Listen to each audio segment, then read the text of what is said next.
Bismillahirrahmanirrahim. Assalamualaikum warahmatullahi wabarakatuh. Alhamdulillahi rabbil alamin. Wabihi nasta'inu ala umur dunia wad din. Wassalawatu wassalamu ala ashrafil anbiya'i wal mursalin. Nabiyyina Muhammadin wa ala alihi wa ashabihi ajma'in, amma ba'd. Sahabat Salam TV, dimanapun Anda berada. Dalam pembahasan sebelumnya kita sudah membahas bagaimana jalannya peperangan pertama di dalam sejarah Islam.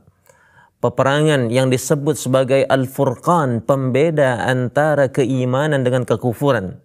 Suatu kancah peperangan yang menentukan jalan peradaban Islam setelahnya.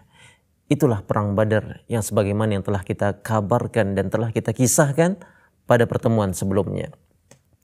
Maka pada edisi kali ini kita akan memetik pelajaran dan hikmah dari Perang Badar ini agar kiranya kisah yang telah disampaikan bukan hanya sebagai bunga tidur atau sebagai cerita yang tidak menghasilkan pelajaran di dalamnya. Yang kita inginkan bersama bagaimana dalam peperangan Badar ini memberikan satu arti dan makna di dalam keimanan kita kepada Allah Subhanahu wa taala. Maka dari itu hikmah yang pertama yang kita petik dalam peperangan ini, dalam Ghazwatul Badar, adalah sidqut tawakkul. Jujurnya rasa tawakal kepada Allah Subhanahu wa taala. Kejujuran di dalam bertawakal menjadi salah satu di antara sebab kemenangan seorang muslim. Wa man yatawakkal 'ala Allahi fahuwa hasbuh. Barang siapa bertawakal kepada Allah, maka Allah akan mencukupinya. Dalam hal ini Rasulullah telah mengambil sebab-sebab untuk mendapatkan kemenangan. Di tengah kondisi yang sangat krisis dan kritis pada saat itu, di mana pasukan kaum muslimin hanya berjumlah 300-an orang, sementara orang-orang musyrik dari Makkah membawa pasukan 1.000 orang. Dari segi jumlah kaum muslimin kalah, dan dari segi perlengkapan senjata kaum muslimin kalah. Akan tetapi kancah peperangan ini bukan hanya soal jumlah yang banyak ataupun peralatan dan perlengkapan yang memadai. Akan tetapi peperangan di dalam Islam, perjuangan dan jihad di dalam Islam lebih memilih suatu sarana yang lebih dari itu semuanya, yaitu sidqut tawakal kepada Allah, jujurnya rasa tawakal kepada Allah. Memang persenjataan menjadi salah satu sarana kemenangan. Memang dari segi jumlah boleh jadi menjadi sebab-sebab kemenangan. Akan tapi sebab utama kemenangan adalah pertolongan dari Allah Subhanahu wa taala. Maka dari itu Rasulullah sallallahu alaihi wasallam di awal peperangan memberikan tazkiyatun nufus, pensucian jiwa kepada sahabat-sahabat Nabi untuk menjaga ketaatan mereka kepada Allah, untuk senantiasa tidak berharap kecuali kepada Allah dan meyakini wa man nasru illa min indillah. Kemenangan hanyalah milik Allah Subhanahu wa taala. Dan para sahabat menanamkan hal itu dalam hati sanubari mereka. Dan peperangan ini menghasilkan kemenangan gemilang untuk kaum muslimin di tengah jumlah mereka yang sedikit dan persenjataan mereka yang tidak melengkapi, tapi mereka mengikatkan hati mereka, mengikatkan batin mereka kepada Allah, menjadikan peperangan itu berarah kemenangan kepada mereka. Dan selanjutnya yang kedua, ma'asyiral muslimin rahimani wa rahimakumullah. Dalam peperangan Badar ini memiliki suatu hikmah yang bisa kita petik di dalamnya, pelajaran yang sangat berharga, yaitu bagaimana seorang muslim untuk bersandar kepada doanya, untuk menggantungkan harapnya kepada Allah Subhanahu wa taala, bukan kepada selainnya. Dan ini ditunjukkan oleh Nabi Shallallahu Alaihi Wasallam, bagaimana beliau senantiasa berdoa dan terus berdoa sampai-sampai selendang yang dipakainya terjatuh, saking berharap dan mengangkatnya Rasulullah, mengangkatkan tangannya berharap kemenangan untuk kaum muslimin. Maka ini yang dikatakan oleh Rasulullah SAW, ad-du'a silahul mu'min. Doa adalah senjata kaum muslimin. Seberapa berat pun masalah yang Anda hadapi, seberapa getirnya ujian kehidupan yang sedang Anda jalani, dan ketahuilah, di seluruh masalah yang besar itu ada Allah yang maha besar. Ada Allah yang senantiasa menguasai seluruh perkara kita. Yang apabila dia berkehendak, maka Allah akan katakan itu jadi, maka akan jadilah. Dan kaum muslimin mendapatkan ijabah dari doa yang dilantunkan oleh Rasulullah dan para sahabatnya.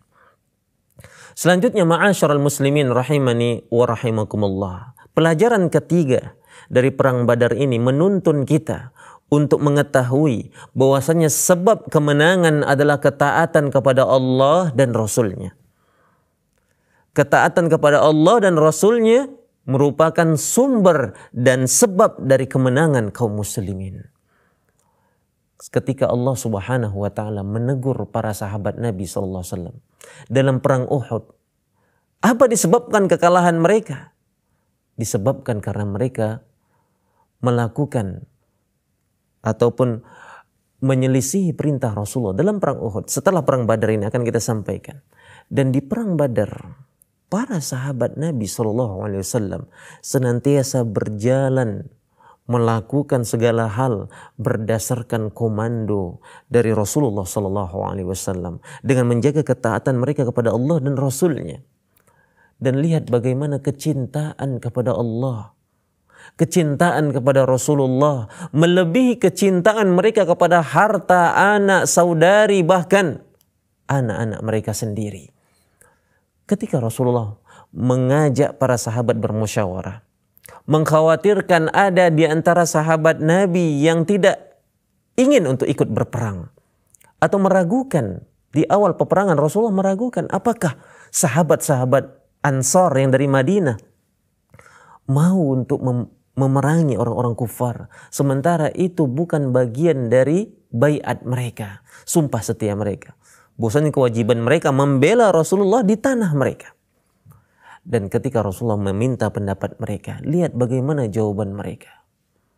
Di antara mereka ada yang mengatakan, "Idhhab anta wa rabbuka faqatila inna ma'akuma muqatilun." Wahai Rasulullah, pergilah engkau berperang. Sesungguhnya kami tidak akan mengatakan sebagaimana apa yang dikatakan orang Yahudi kepada Nabi Musa. Pergilah engkau wahai Musa dan Tuhanmu, sementara kami di sini duduk menunggu. Akan tetapi akan kami katakan, "Idhhab anta wa rabbuka faqatila inna ma'akuma muqatilun." Pergilah engkau ya Rasulullah bersama Rabbmu dan berperanglah siapapun musuh yang akan kalian hadapi. Sesungguhnya kami bersama kalian berdua berperang membersamai kalian.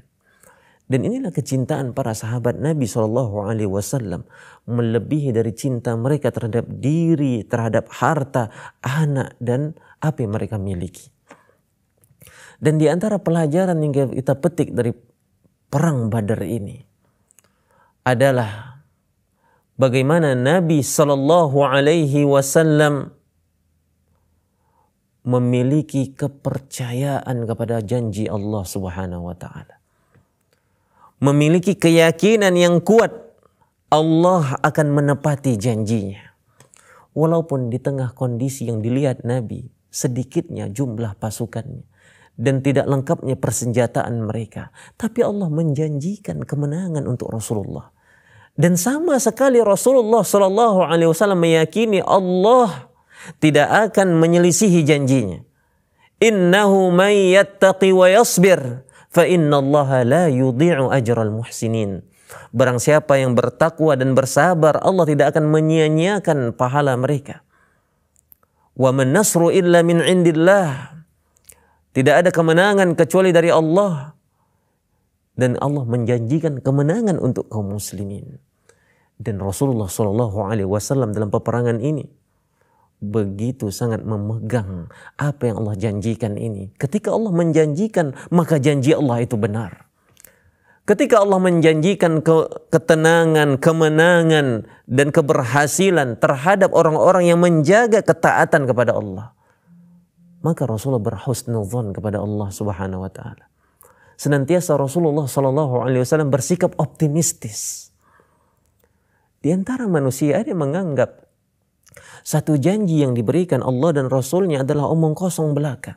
Tatkala dia melihat realita kehidupan yang tidak sesuai dengan apa yang dijanjikan, mulai dia menyalahkan takdir, mulai dia beranggapan syariat adalah omong kosong belaka, mulai dia beranggapan sikap pesimis dan tidak yakin kemenangan akan muncul, dan lain sebagainya. Maka dari itu, ma'asyiral muslimin rahimani wa rahimakumullah, sikap kepercayaan diri dan sikap bagaimana kita meyakini janji Allah itu pasti mendatangkan satu kemaslahatan yang besar, dan salah satu diantaranya kemenangan pun akan didapatkan. Selanjutnya, ma'asyiral muslimin, hikmah yang bisa kita petik dalam perang Badar ini adalah bagaimana Rasulullah Shallallahu Alaihi Wasallam adalah seseorang yang sangat menjaga budi, sangat menghargai setiap kebaikan yang diberikan oleh orang lain walaupun dia seorang musyrik. Salah satu sikap yang diambil Rasulullah Sallallahu Alaihi Wasallam yaitu tatkala beliau mengecualikan orang-orang dalam peperangan. Apabila kalian bertemu dengan fulan dari orang musyrik, maka jangan kalian bunuh mereka. Di sini Rasulullah mengecualikan salah seorang di antara orang musyrik. Di antaranya adalah Abu Bakhtari. Beliau adalah sosok seorang penggagas dan yang mengusulkan untuk dihancurkan, dibatalkannya pemboikotan kepada Bani Hashim. Abu Bakhtari salah satu sosok yang membatalkan pemboikotan selama 3 tahun lamanya, di mana Bani Hashim diboikot, tidak boleh berniaga kepada mereka, tidak boleh bermuamalah kepada mereka, tidak boleh berjual beli kepada mereka.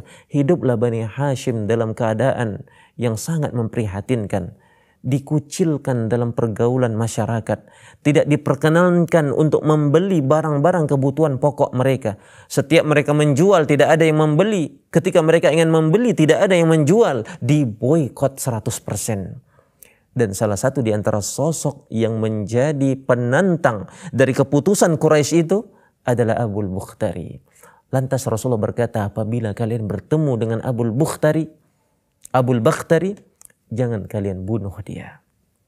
Biarkan dia tetap hidup sebagai bentuk balas jasa yang telah diberikan oleh Abu Bakhtari kepada Rasulullah sallallahu alaihi wasallam.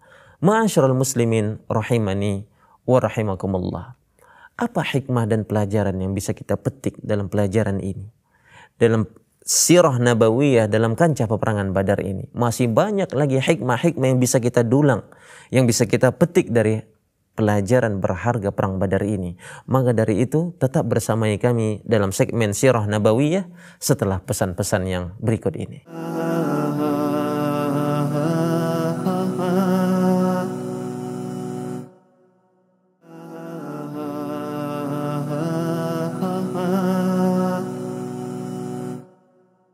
Bismillahirrahmanirrahim. Alhamdulillah wassalatu wassalamu ala Rasulillah alladzi la nabiyya ba'dah, amma ba'd. Ma'asyiral muslimin rahimani wa rahimakumullah. Sebagaimana yang kita katakan sebelumnya, pelajaran dan hikmah yang kita petik dalam sirah nabawiyah dalam kancah perang Badar ini adalah bagaimana kita menjaga al-wafa, sikap setia kepada orang-orang yang telah berbuat baik kepada kita. Dan ini ditunjukkan oleh Nabi Sallallahu Alaihi Wasallam dengan mengkhususkan Abu Bakhtari dan beberapa orang dari kalangan musyrik yang sebelumnya memiliki jasa kepada kaum muslimin. Dan Rasulullah Sallallahu Alaihi Wasallam dalam kancah perang Badar ini juga menawan orang-orang musyrik yang tertangkap dalam kancah peperangan. Dan ketika tawanan-tawanan ini tiba di tangan Rasulullah Sallallahu Alaihi Wasallam, sampai dalam penguasaan kaum muslimin, maka Rasulullah berkata kepada para sahabatnya, kalau seandainya saja Mut'im bin Adi masih hidup. Siapa Mut'im bin Adi ini? Mut'im bin Adi adalah salah satu di antara sosok petinggi orang-orang musyrik di tanah Mekah pada saat itu. Akan tetapi beliau adalah sosok yang menjaga Nabi SAW, yang memberikan perlindungan kepada Nabi SAW ketika Rasulullah SAW terusir dari negerinya.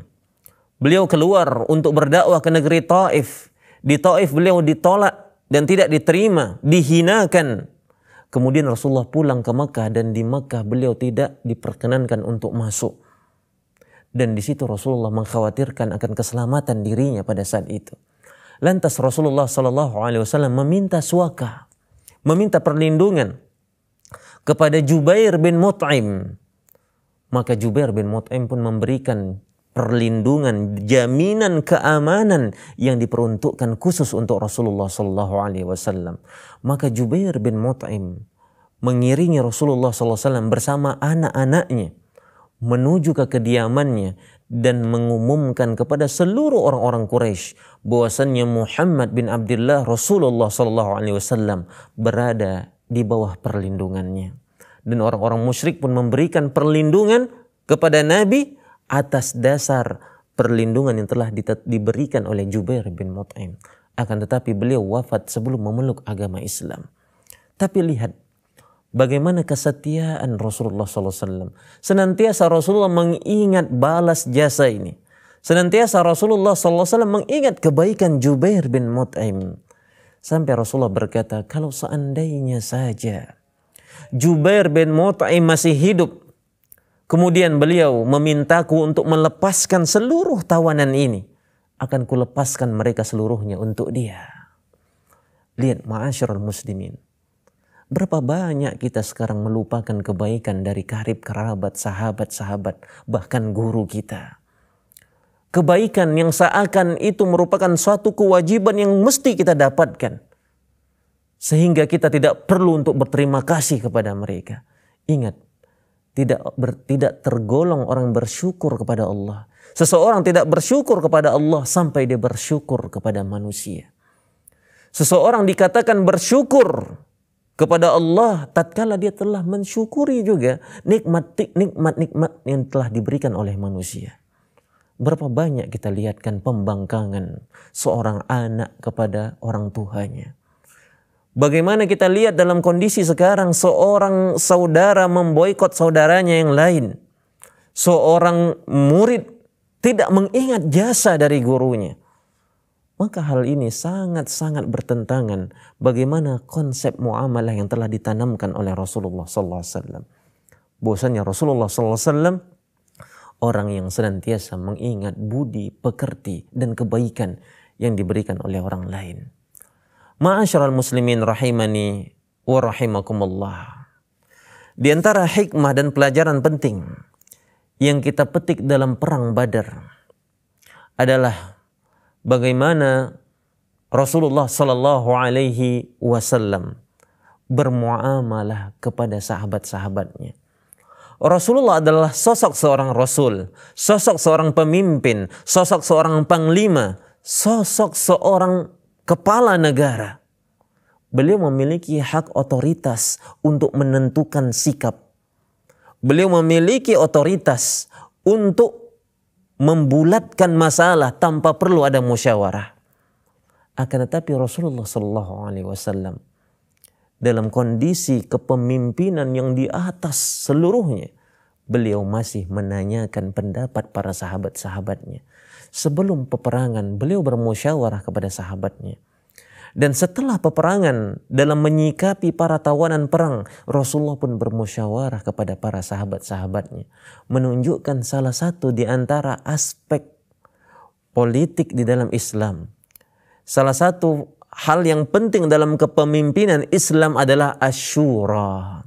Seorang pemimpin mengajak musyawarah orang-orang yang berada di sekitarnya. Dan ini dilakukan oleh Rasulullah SAW. Karena musyawarah salah satu di antara karakteristik seorang muslim. Wa amruhum syura bainahum. Dan karakteristik orang muslim adalah perkara mereka dimusyawarahkan antar sesama mereka. Dan lihat bagaimana salah satu bentuk musyawarah Rasulullah SAW. Sebagaimana telah kita sampaikan dalam sebelum memulai peperangan dan sesudah peperangan. Ketika sesudah peperangan Rasulullah SAW mendapatkan para tawanan perang pada saat itu. Dan Rasulullah SAW sebagai seorang pemimpin memiliki hak prerogatif untuk menentukan apa yang harusnya dilakukan untuk para tawanan ini. Salah satu di antara 3 aspek, salah satu di antara 3 hal. Yang pertama, membebaskan mereka tanpa ada tebusan, atau yang kedua, membebaskan dengan syarat tebusan, ataupun yang ketiga, menjadikan mereka budak. Atau yang keempat, ada lagi pilihan yang keempat, yaitu apa? Membunuh mereka ketika mereka merupakan salah satu di antara penjahat-penjahat peperangan. Dan dalam hal ini Rasulullah SAW bermusyawarah kepada kibarus sahabah, kepada sahabat-sahabat senior, Abu Bakar, Umar dan lainnya. Tibalah pendapat itu berkutat kepada 2 hal saja, 2 pendapat saja. Membebaskan mereka dengan tebusan atau membunuh mereka. Dan pada saat itu Rasulullah mengajak musyawarah Abu Bakar As-Siddiq. Lantas Abu Bakar memilih pendapat untuk meminta tebusan kepada orang-orang yang tertawan ini. Agar kiranya harta yang didapatkan menjadi satu kas dari pembendaharaan yang ada di negeri kaum muslimin saat itu di Madinah, untuk mereka bisa mempersiapkan pasukan militer yang tangguh dan kokoh dengan memanfaatkan harta-harta tebusan tersebut. Sementara Umar bin Khattab pada saat itu memiliki pendapat yang berbeda.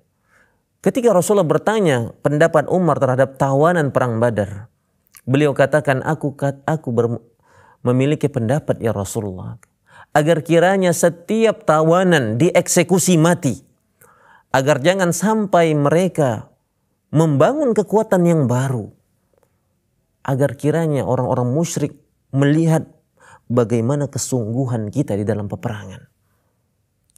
Dan aku usulkan setiap orang dari tawanan ini dieksekusi oleh keluarganya sendiri. Maka pada saat itu Rasulullah SAW memilih pendapat Abu Bakar As-Siddiq. Karena pendapat ini sangat, menurut Rasulullah SAW, lebih pro kepada kepentingan kaum muslimin pada saat itu. Yaitu agar kiranya tawanan yang didapatkan dalam perang Badar untuk dimintai tebusan kepada mereka. Dibebaskan dengan syarat membayar tebusan. Akan tetapi Allah Subhanahu wa taala lebih mengunggulkan pendapat Umar bin Khattab. Akan tetapi telah ditetapkan suatu keputusan, Rasulullah memilih pendapat Abu Bakar As-Siddiq. Dan pada pagi harinya turunlah suatu ayat yang menegaskan kesalahan Rasulullah SAW dalam memilih pendapat. Dan Allah Subhanahu wa taala mendukung pendapat Umar bin Khattab. Akan tapi perkara telah diputuskan. Dan ini suatu pelajaran untuk Rasulullah SAW. Dan pada saat itu Rasulullah menangis, Abu Bakar menangis. Karena kesalahan mereka dalam ijtihad. Dan ditegur oleh Allah Subhanahu wa ta'ala pada saat itu. Akan tetapi ma'asyiral muslimin rahimani wa rahimakumullah. Inilah hikmah di balik segenap peristiwa yang kita dapati. Bahwasanya Rasulullah telah menempuh musyawarah untuk menentukan dan merumuskan sikap mereka terhadap kemaslahatan yang besar yang akan didapatkan oleh kaum muslimin. Ma'asyiral muslimin rahimani wa rahimakumullah. Dalam perang Badar ini memberikan banyak pelajaran-pelajaran yang berharga kepada kita.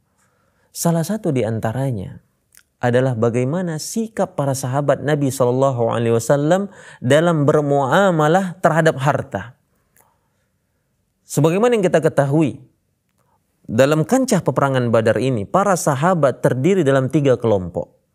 Yang pertama, mereka yang turun menggempur orang-orang musyrik, bahkan mengejar mereka ketika mereka berlari. Yang kedua, mereka yang mengumpulkan ghanimah pada saat itu. Dan selanjutnya yang ketiga, mereka yang siap siaga dalam kondisi menjaga keselamatan dan keamanan Rasulullah SAW. Maka tatkala ghanimah telah dikumpulkan, terjadi perselisihan di awal pembagian ini, di mana orang-orang yang mengumpulkan ghanimah mengatakan ini adalah hak kami yang mengumpulkannya. Saat itu belum ada hukum ghanimah, bagaimana cara untuk membagi ghanimah. Maka sahabat yang mengumpulkan ghanimah menyatakan ini hak kami karena kami yang mengumpulkannya. Lantas orang yang mengejar musuh, sahabat Nabi yang mengejar musuh berkata, ini hak kami juga, ada hak kami di dalamnya. Kalau seandainya kami tidak mendesak musuh sehingga mengejar mereka, tidak akan mampu kalian mengumpulkan ghanimah.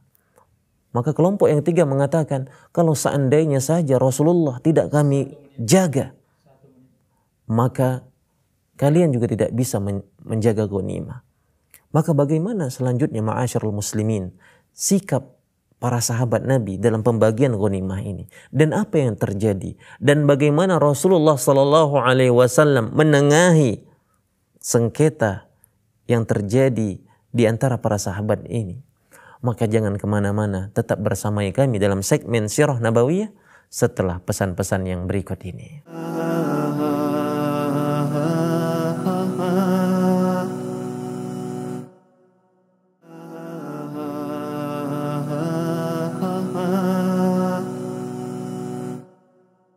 Bismillahirrahmanirrahim. Alhamdulillah wassalatu wassalamu ala Rasulillah alladzi la nabiyya ba'da amma ba'd. Ma'asyiral muslimin rahimani wa rahimakumullah.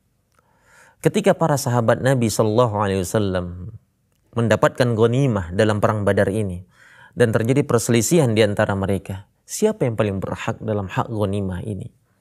Lantas pada saat itu Allah Subhanahu wa taala menurunkan satu ayat di dalam Al-Qur'an dalam surat Al-Anfal. Allah katakan, yas'alunaka 'anil anfal. Qulil anfalu lillahi war rasul fattaqullaha wa aslihu dzata bainikum wa ati'ullaha wa rasulahu in kuntum mu'minin. Dalam ayat ini pembukaan awal dari surah Al-Anfal. Maka dari surah Al-Anfal kita ketahui Al-Anfal adalah harta rampasan perang. Allah Subhanahu wa taala maha bijak dalam menengahi konflik di antara para sahabat Nabi ini. Ketika mereka berselisih ini, Allah Subhanahu wa taala sangat bisa untuk menyatakan hak itu sekian persen untuk kaum muslimin, sekian persen untuk Allah bisa membagi di awal ayat ini. Tapi di awal ayat ini Allah Subhanahu wa taala menegaskan yas'alunaka 'anil anfal. Ketika mereka berselisih dan meminta kepada Rasulullah SAW untuk menyelesaikan masalah mereka, Allah katakan, yas'alunaka 'anil anfal. Mereka bertanya kepadamu wahai Muhammad tentang harta rampasan, terkait dengan harta ghanimah, harta rampasan perang. Qulil anfalu lillahi war rasul. Katakanlah hak untuk mengelola harta tersebut adalah hak Allah dan Rasulnya. Maka putuslah masalah. Ketika kita mengetahui kita tidak memiliki hak sama sekali dari harta tersebut, maka secara totalitas mereka akan menyerahkan urusan mereka kepada Allah dan Rasulnya. Dan ayat ini menegaskan mereka tidak memiliki hak sama sekali dalam hal ini. Karena itu adalah hak Allah dan hak Rasul. Maka dengarkanlah bagaimana pembagian yang diberikan oleh Allah dan Rasulnya. Fattaqullaha wa aslihu dzata bainikum. Bertakwalah kalian kepada Allah dan perbaikilah hubungan di antara kalian. Seakan Allah Subhanahu wa taala memberikan satu isyarat kepada kita. Berapa banyak terjadi persengketaan, berapa banyak terjadi pemboikotan antara kerabat, keluarga, saudara, pertemanan dan lain sebagainya. Berapa banyak hubungan menjadi retak disebabkan karena harta. Disebabkan karena perebutan harta, rasa iri, rasa dengki, rasa hasad terhadap harta yang didapatkan oleh saudaranya. Dan ini berpotensi terjadi kepada siapapun kapanpun dan dimanapun, hatta kepada sahabat Nabi Shallallahu Alaihi Wasallam. Maka Allah tegaskan, fattaqullaha wa aslihu dzata bainikum, bertakwalah kalian kepada Allah dan perbaikilah hubungan antar sesama kalian. Dan bertakwalah kalau kalian benar-benar orang yang beriman. Mendengar ayat yang pertama ini, harta yang mereka pegang mereka lepas. Menangis para sahabat Nabi Shallallahu Alaihi Wasallam karena mereka masih bersyukur bahwasanya mereka masih dinamakan seorang yang beriman oleh Allah Subhanahu wa taala. Maka setelah itu, ketika hati mereka telah terbuka, segala belenggu harta telah berhasil mereka campakkan, bahwasannya ketakwaan kepada Allah dan Rasul-Nya dan menjaga hubungan baik antar saudara itu lebih diprioritaskan daripada perebutan harta tersebut. Terbukalah hati para sahabat Nabi SAW. Ini menunjukkan, ma'asyiral muslimin, bahwasanya sahabat Nabi SAW adalah orang-orang yang memiliki rasa dan fitrah terhadap harta. Bahwasanya mereka terlahir juga mencintai apa yang kita cintai dari harta benda. Akan tetapi lihat, ketika datang ayat yang menegur mereka, ketika datang ayat yang menegaskan kesalahan sikap mereka, lantas mereka langsung rujuk. Mereka buru-buru untuk kembali kepada Allah dan Rasul-Nya. Inilah keistimewaan para sahabat Nabi SAW. Mereka istimewa bukan hanya karena mereka adalah sahabat Nabi SAW. Mereka bukan istimewa bukan hanya karena Al-Quran turun di masa mereka. Akan tetapi mereka menjadi teristimewa tatkala mereka bersalah, mereka cepat kembali kepada Allah. Ketika hati mereka begitu sangat bersih. Dalam artian ketika mereka melakukan satu kesalahan dan terdapat nasihat dari Allah dan Rasul-Nya, mereka cepat kembali. Dan inilah kebahagiaan seorang mukmin. Apabila dia diberi, dia bersyukur. Apabila dia diuji, dia bersabar. Dan apabila dia bermaksiat, dia buru-buru untuk beristighfar dan kembali kepada Allah Subhanahu wa taala. Dan terlepaslah kaum muslimin dari persengketaan internal mereka pada saat itu. Dan kemudian ma'asyiral muslimin rahimani wa rahimakumullah. Dalam kancah peperangan ini Rasulullah sallallahu alaihi wasallam mendapatkan kemenangan yang sangat gemilang. Menjadi satu tonggak awal dari peradaban Islam untuk menyebar ke seantero Arab. Dan pada saat itu mulailah kaum muslimin mendapatkan suatu perhatian khusus dari seluruh warga-warga dan masyarakat yang berada di Jazirah Arab. Keberadaan mereka mulai ditakuti pada saat itu. Dan eksistensi mereka mulai disegani di percaturan politik yang ada pada saat itu. Kembalilah Rasulullah SAW. Dan pada saat itu masyarakat menyambut dengan sukacita kedatangan Nabi SAW dan kaum muslimin mempersiapkan diri untuk menuju jihad-jihad yang berikutnya. Maka dari itu ma'asyiral muslimin rahimani wa rahimakumullah. Dalam perang Badar ini juga ada satu hikmah yang begitu sangat mendalam. Bagaimana para sahabat Nabi SAW dalam kancah jihad sama sekali rasa terkait dengan persaudaraan dan rasa kecintaan fitrah terhadap anak kepada ayahnya tidak lebih unggul daripada kecintaan mereka kepada Allah dan Rasul-Nya. Sampai Allah Subhanahu wa taala mengabadikan suatu momen bagaimana para sahabat Nabi SAW dalam kancah peperangan ini berhadapan dengan ayahnya, berhadapan dengan anaknya, berhadapan dengan pamannya, karib dan kerabatnya pada saat itu. Akan tetapi mereka tidak mundur dalam peperangan. Dan mereka tidak ragu untuk menghunuskan pedangnya dalam kancah peperangan. Karena apa? Karena keluarga mereka pada saat itu berada di barisan musuh yang memerangi Rasulullah SAW. Maka terletak satu hikmah peristiwa yang begitu sangat agung di sini. Bagaimana Abu Ubaidah bin Jarrah berhadapan dengan ayahnya 1 lawan 1 dalam kancah peperangan dan bersimbah berdarah. tebasan pedang dari Abu Ubaidah menyebabkan ayahnya gugur dalam peperangan itu, tewas dengan pedangnya sendiri. Apakah dia anak durhaka? Tidak. Dia adalah anak yang berbakti kepada orang tuanya. Akan tetapi ini adalah kancah peperangan. Tatkala ayahnya berada di barisan musuh, maka tidak boleh ada keraguan di hatinya terhadap kekufuran dan pembangkangan dari ayahnya ini.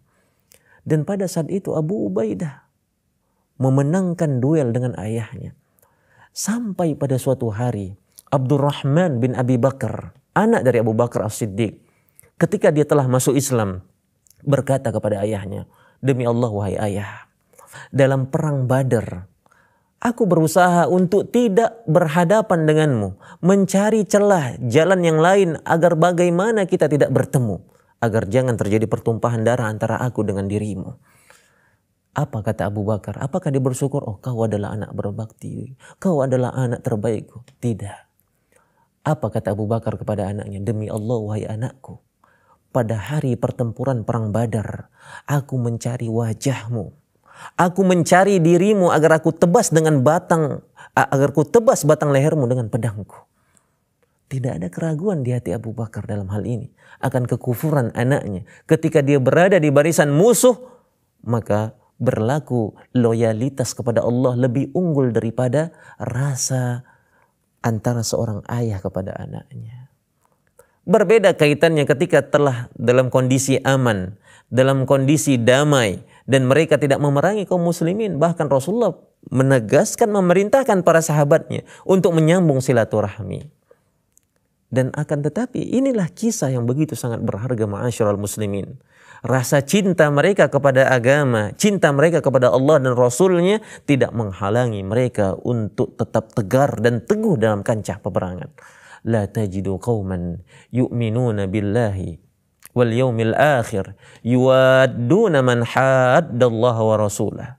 Tidak akan kau dapatkan wahai Muhammad orang yang beriman kepada Allah dan hari akhir, mereka bermesra-mesraan, berkasih sayang dengan orang-orang yang memusuhi Allah dan Rasulnya, walaupun itu dari kalangan kerabat mereka sendiri. Dan ini ditunjukkan oleh para sahabat Nabi SAW.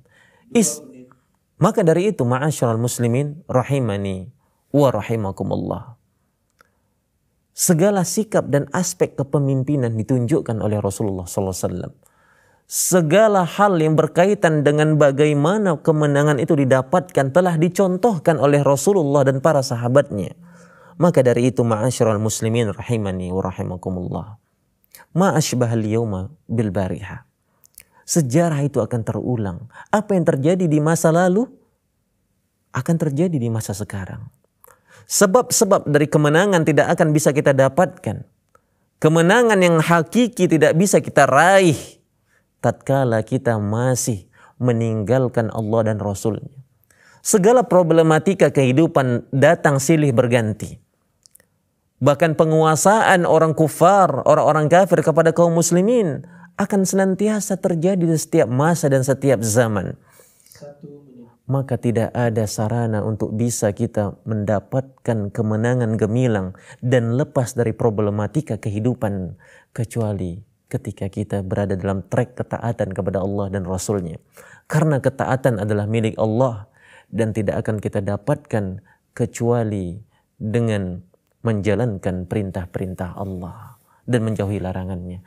Demikianlah ma'asyiral muslimin, hikmah dan pelajaran dalam perang Badar ini. Semoga memberikan makna dan arti bagi kehidupan kita. Dan semoga nilai-nilainya bisa kita aplikasikan dalam kehidupan kita. Kita akhiri pembahasan kita kali ini dengan membaca doa kafaratul majlis. Subhanakallahumma wa bihamdika asyhadu an la ilaha illa anta astaghfiruka wa atubu ilaik. Assalamualaikum warahmatullahi wabarakatuh.